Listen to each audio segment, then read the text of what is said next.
વ્યક્તિને ભગવાનના કોઈ પણ સ્વરૂપ પ્રત્યે શ્રદ્ધા હોય ને, પણ એના દર્શન કરવા જઈને જો આ ભાવ રાખે ને, તો કંઈક અલગ જ આનંદની અનુભૂતિ અને અંદરથી પોઝિટિવ એનર્જી મળે. હે ભગવાન, તું તો સર્વોપરી સાકાર દિવ્ય છો.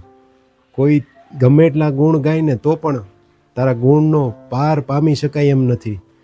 અનંત બ્રહ્માંડોનો માલિક હોવા છતાંય મારી સમક્ષ જ્યારે કોઈ મૂર્તિ કે પછી કોઈ છબી કે પછી કોઈ પણ સ્વરૂપે ભગવાનના દર્શન કરે, ત્યારે તું મારા કોઈ એવા સાધન નથી કે હું તારા દર્શન કરી શકું, પણ તારી કૃપાથી કેવળ આ નાનકડી મૂર્તિ અથવા તો નાનકડી છબી કે એમાં મને તારા દર્શન થાય છે. એ મારા ભાગ્ય ને તારી કૃપા છે. આ જો ભાવ રહે ને, એનાથી એક અદ્ભુત પોઝિટિવ એનર્જી આપણી અંદર ઉત્પન્ન થાય ને, જે આપણને દરેક પરિસ્થિતિમાં સ્થિર રાખી શકે છે.